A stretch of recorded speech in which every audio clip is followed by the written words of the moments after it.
Halo, ketemu lagi dengan saya di kuliah struktur aljabar. Kali ini kita akan bicara teorema Lagrange.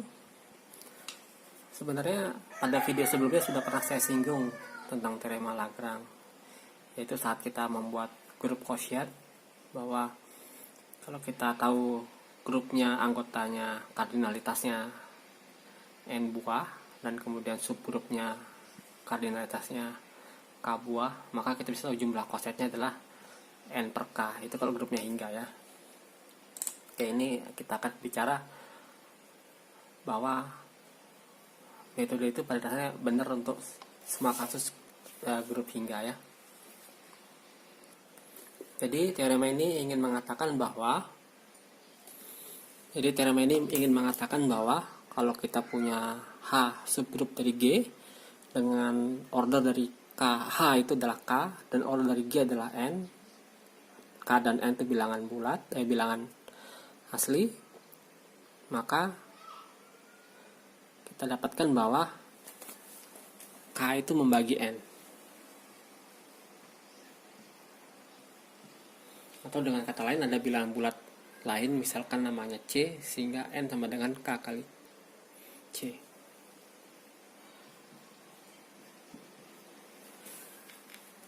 Oke, itu adalah teorema Lagrange. Untuk membuktikan teorema Lagrange, kita membutuhkan beberapa sifat dari coset. Nah, teorema ini mengatakan bahwa coset itu membentuk partisi pada grup. Oke? Contohnya kalian bisa mengingat lagi tentang coset saat grup Z2 ya.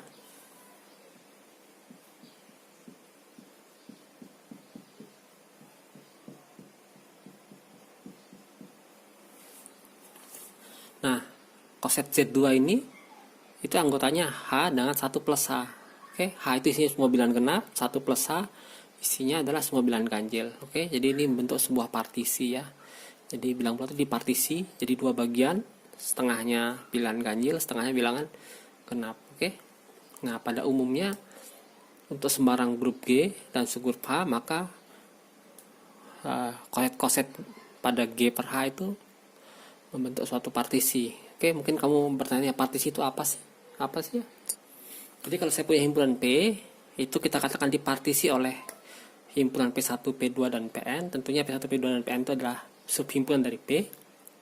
Kalau P1 sama Pn digabung itu hasil sama dengan P, dan di antara P1 sampai Pn itu irisannya hampa. Atau dengan kata lain, kalau saya tulis dalam bahasa matematika, jadi secara matematis P itu dipartisi oleh P1 sampai Pn apabila yang pertama P itu sama dengan gabungan semua P1 sampai Pn.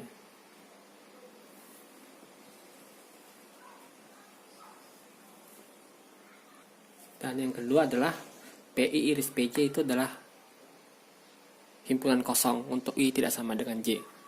Sekarang akan saya tunjukkan bahwa himpunan semua coset itu mempartisi grup G.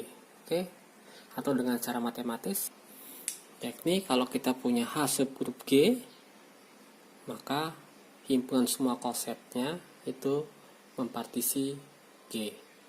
Dengan kata lain, G itu sama dengan gabungan semua cosetnya ini ya. Oke. Yakni G itu gabungan semua coset dari H ya. Gabungan AH untuk H-nya ada di G ya. Atau yang bisa saya tuliskan sebagai berikut.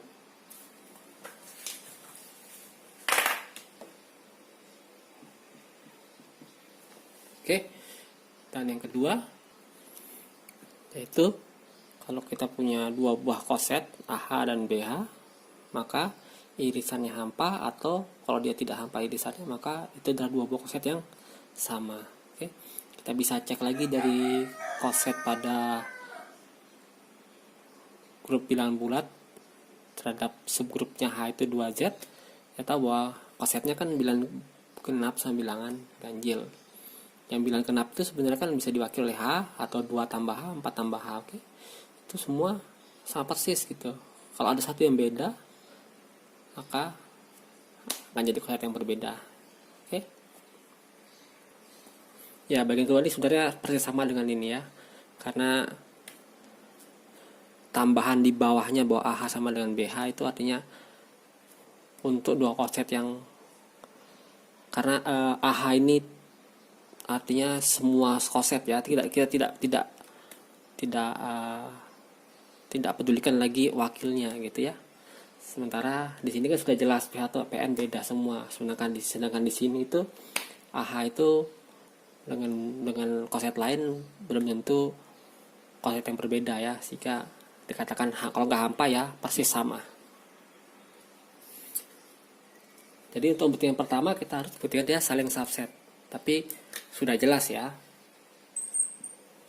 yang ke kiri itu sudah jelas karena yang kanan itu semua subhimpunan dari G, otomatis digabung pasti masih sumber G. Berarti kita tinggal buktikan kalau kita ambil unsur X misal di G, kita tunjukkan X nya ada di gabungan koset-kosetnya ya, atau secara matematis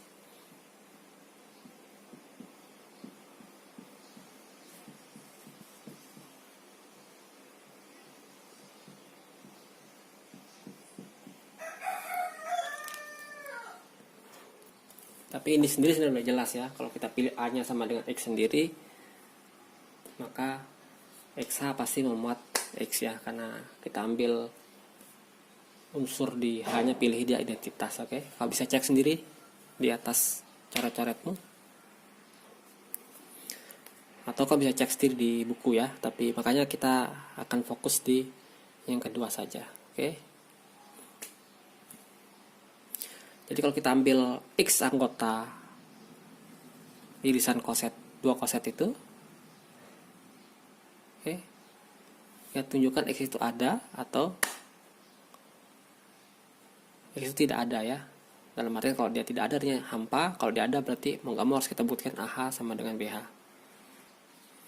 Atau simpelnya begini, kita akan buktikan yang pertama atau yang kedua ya. Jadi kalau tidak terjadi yang pertama, maka harus kita buktikan yang kedua. Jadi kalau AH iris BH itu tidak hampa, artinya ada unsurnya, maka kita tunjukkan bahwa AH sama dengan BH. Oke? Secara matematis bisa kita tulis seperti ini. Jadi kalau X itu anggota irisan dua buah koset ini, akan kita tunjukkan dua buah koset ini adalah koset yang sama.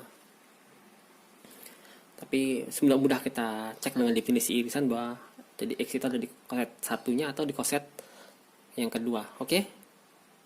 Atau ini bisa terjemahkan dengan X nya sama dengan A kali H1 untuk suatu H1 di H, dan X sama dengan B H2 untuk H2 di H. Jadi kita dapatkan bahwa ini sama dengan ini.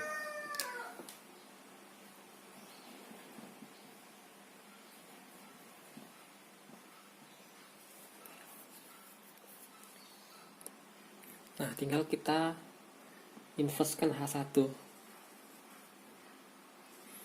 Oke? Kita dapatkan persamaan di bawah ini. Tapi yang menarik, kita bisa lihat bahwa ini anggota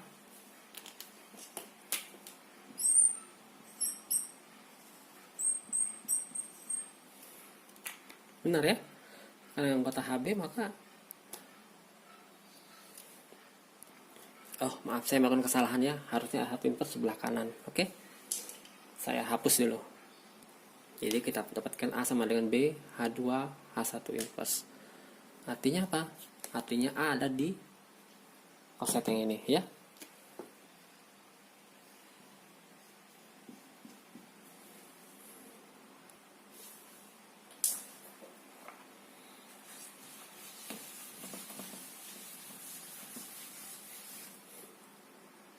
Oke, sekarang sampai kita ke pembuktian teorema Lagrange bahwa order dari G itu adalah kelipatan K, kelipatan order dari subgrupnya ya. Atau kalau mau gampangnya, kita lihat bahwa N itu kelipatan dari K ya. Nah, caranya bagaimana? Caranya adalah kita harus buktikan dulu bahwa semua koset itu jumlahnya sama. Artinya jumlah koset sama ya. Oke, kita dari Z2 kemarin kan. Oke, jumlahnya sama kan, bilangan genap 9 ganjil. Mudahnya katakan jumlahnya sama, atau terjadi pemetaan bijektif antara bilangan genap sama bilangan ganjil ya. Nah, kalau kita lihat di S3 kemarin kita ambil hanya itu 1 dan 1 2, kita lihat bahwa semua kosetnya jumlahnya sama ya. Sama-sama 2 anggotanya. Oke. Jadi ingin mengatakan bahwa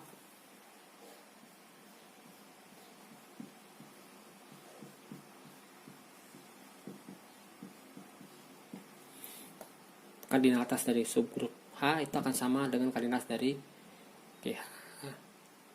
Nah, ini tentu wajar ya, bahwa kalau H isinya 2, maka ini isinya G kali unsur pertama sama G kali unsur kedua. Jadi sangat wajar sebenarnya ya. Tapi itu kalau berhingga ya. Kalau tidak berhingga tentu kita tidak bisa memasakkan seperti itu ya. Maka kita harus buktikan menggunakan fungsi ya, bahwa ada fungsi bijektif dari H ke GH. Oke. Nah, kalau sudah terbukti sama jumlah anggota dari koset-kosetnya, gimana? Ya tinggal grup G,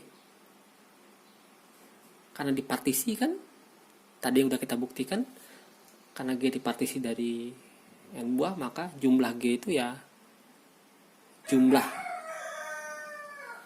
anggota H dikali berapa jumlah kosetnya. Oke. Kalau kita lihat di Z2 kemarin kan,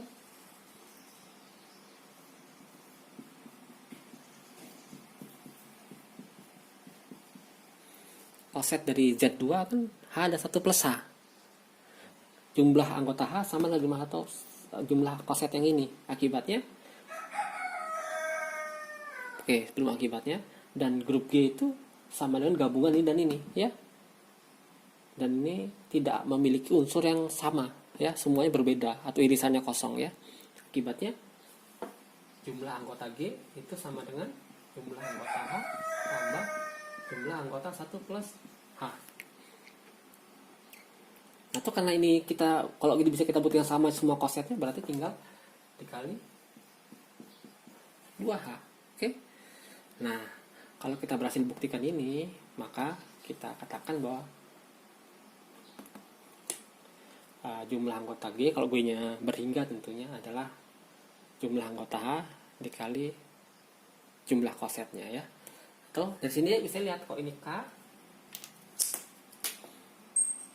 ini N, seperti ini ya, maka kita lihat bahwa N itu kelipatan dari K. Oke, kalau gitu yang pertama kita buktikan adalah yang atas, bahwa semua koset punya jumlah anggota yang sama. Jadi kita buat fungsi dari H ke GH.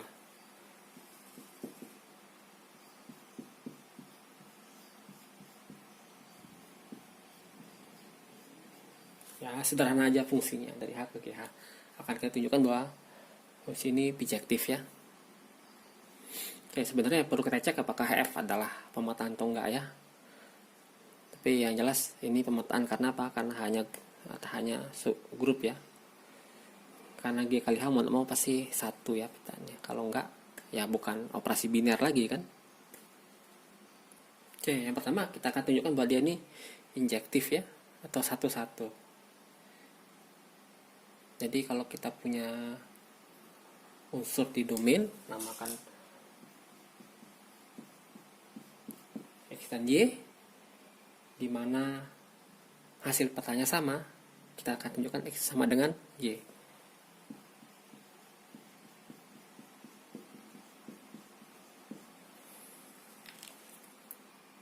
Oke, tapi Fx dan Fy sendiri adalah XH dan YH. Oke. Dan karena H itu anggota grup, kita tahu inverse-nya ada kan. Jadi otomatis X sama dengan Y. Oke, jadi sudah berhasil kita buktikan dia injektif, tinggal kita buktikan dia pada atau surjektif ya. Atau bahasa Inggrisnya onto gitu ya. Surjektif. Itu bahasa Inggris nggak ya? Skip aja dah. Nah, untuk membuktikan padanya kayaknya lebih mudah ya. Kalau kita ambil unsur di sini, pasti bentuknya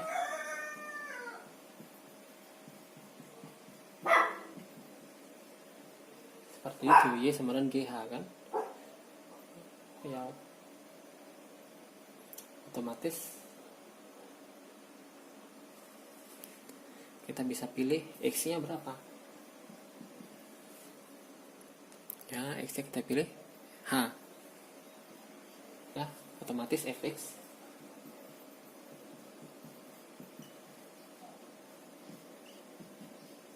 ya. Jadi ya sebenarnya dan gampang kita buktiin bahwa dari H ke G ini F ini suatu pemetaan yang bijektif ya, atau dengan kata lain kardinalitasnya sama ya. Oke, silakan belajar lagi matematika dasar kalau lupa ya, atau logika dan himpunan. Nah, kalau dia hingga, maka jumlahnya sama persis ya. Nah, kalau sudah kita buktikan semua kosetnya berjumlah anggota sama, maka jumlah anggota G itulah jumlah jumlah semua kosetnya ya. Oke. Jadi kalau kosetnya N buah,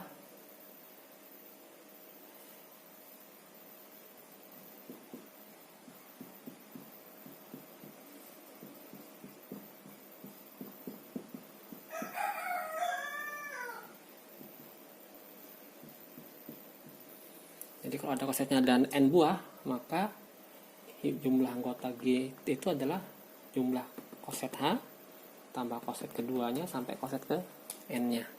Oke. Ini tentu dengan asumsi bahwa ini semua koset yang berbeda ya. Nah,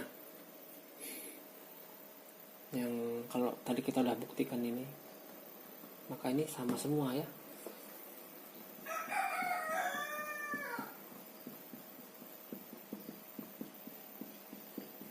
Ya, jadi karena jumlahnya sama ya, bukan himpunannya sama. Oke, jadi Y itu sama dengan N kali H, dengan N ini adalah jumlah kosetnya. Oke.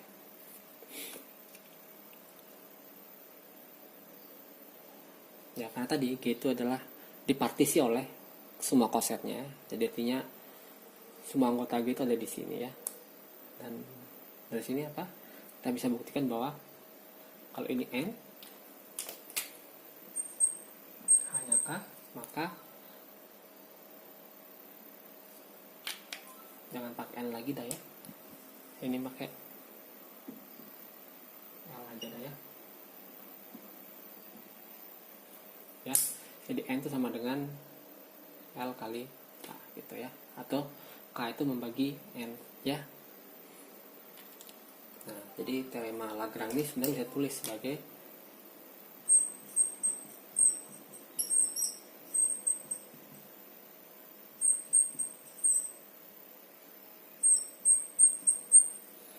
kalau dia berhingga, maka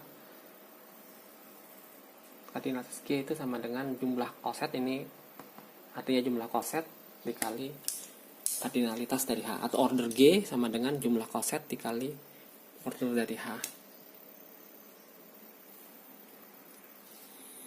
Oke, ada satu hal yang ingin saya sampaikan lagi, yaitu bahwa jumlah koset kiri itu dan koset pasti sama jumlahnya ya. Kalian bisa buktikan sendiri atau bisa baca di buku referensi ya. Oke, mungkin sekedar PR aja ya. Jadi kalau kalian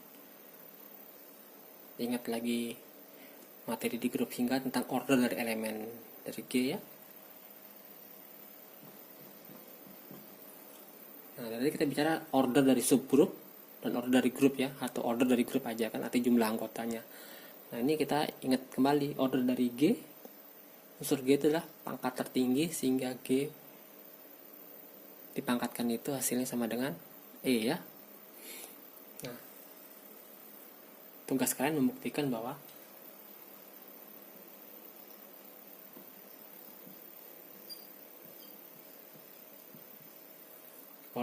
order dari unsur tadi itu pasti membagi order dari grupnya. Oke, silakan dikerjakan sebagai latihan. Oke, sampai ketemu pada kuliah berikutnya.